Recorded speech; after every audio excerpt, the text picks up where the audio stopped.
Is not giving up after trial and error the best way to develop self-reliance?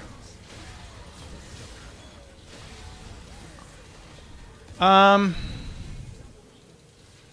the best way to develop self-reliance is to just start doing.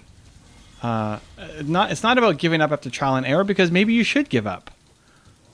It's not giving up when you love something and it's not working. I think people should quit on things way sooner. Like, honestly, maybe Zane stayed being a DJ for too long, I did. right? I Like, did. I will admit that. I did. he knew he didn't want to do it. Now, he loved it at the beginning, made good money, made good connections, all this stuff. He knew that it was great. But then at some point, he started losing the love, and he should have left earlier. He should have quit on it sooner. So quitting on something isn't a bad thing, but quitting on something that you love is. So you might try a bunch of things. If you still love it, then yes, you have to keep doing it, and that will teach you self-reliance for sure. But if you quit on, like if Zane quit on, Zane didn't quit on DJing because in his head he said, well, if you quit, then you don't have self-reliance. It's actually a losing life strategy for him because he stayed in it for X number of months or years too long. I could be honest. I'll tell you guys. I stayed in DJing 5 years longer than I should have because I still loved it, but it went to like. But I knew that my calling was this.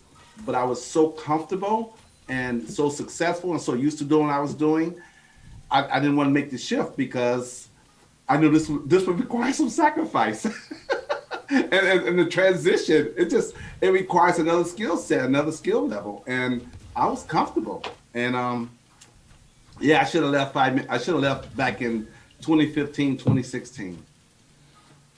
Listen, that's real, and that's not just you. That's most people. Most people stay in jobs or careers too long. Most people stay in businesses for too long. Most people stay in relationships for too long. We stay because we're comfortable. We stay because we're afraid that the next thing won't be the thing and it may not work out like we think it will. That's fine. But that's part of the teaching yourself that quitting is bad isn't the answer. Teaching yourself to quit on something that you love is the answer. Sometimes the answer should be to quit sooner and to move on to something else.